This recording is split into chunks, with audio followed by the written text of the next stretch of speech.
That being said, right, if the economy is the main issue that voters are saying that this is driving this election, Republicans certainly have an advantage. Most polls show that Republicans have an advantage on that issue, although it has been shrinking as of late. As I think inflation has come down, stock market's been booming, and so that's an issue that Democrats have made up some ground on. But again, Carl, if you dig in and you say, well, and I think Republicans probably have a lead on most of the subcategories of the economy, unless you get to a situation like healthcare or abortion. Well, let's talk about healthcare for a minute, because if you just ask, is healthcare the number one issue?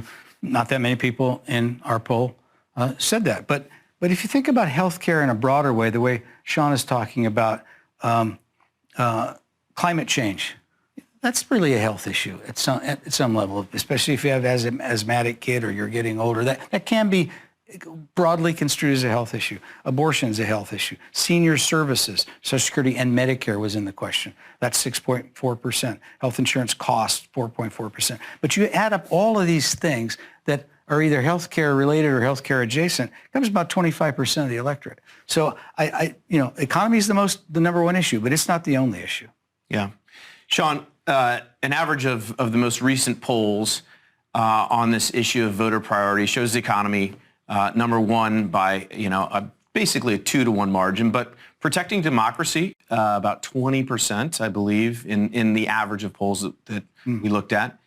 Immigration was third, and abortion was fourth. And again, as I mentioned, Republicans had a lead on the economy and immigration, but Democrats had a lead on the issue of protecting democracy, smallish lead, and then a pretty big lead on the issue of abortion. So this just gets back to this idea that there are a number of things that are driving this election, and the parties seem evenly split in terms of who has the advantage. And I guess it just depends for each individual voter as they look at that list, what for them is the biggest and most important issue.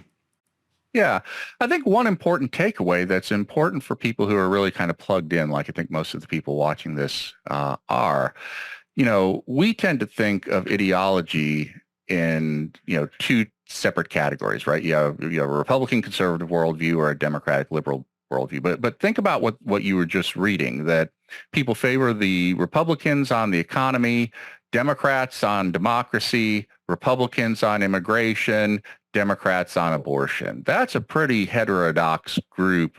As polarized as we are, most people in this country are not ideologues. They tend to have varied and, at least from a philosophical standpoint, kind of inconsistent positions. Americans are pragmatists at heart, and that's really what they look for in a presidential election. They tend to view things, at least in the center, from a very practical, pragmatic point of view. John, let me follow that up, because I was going to ask you, so something like, depending on how the question is asked, about 40% of the Americans, will say they're not Republicans or Democrats. Now, most of them vote one way or the other, but that's a plurality of Americans who find the two parties wanting, and mainly they find the Democrats too liberal and the Republicans too MAGA-ish.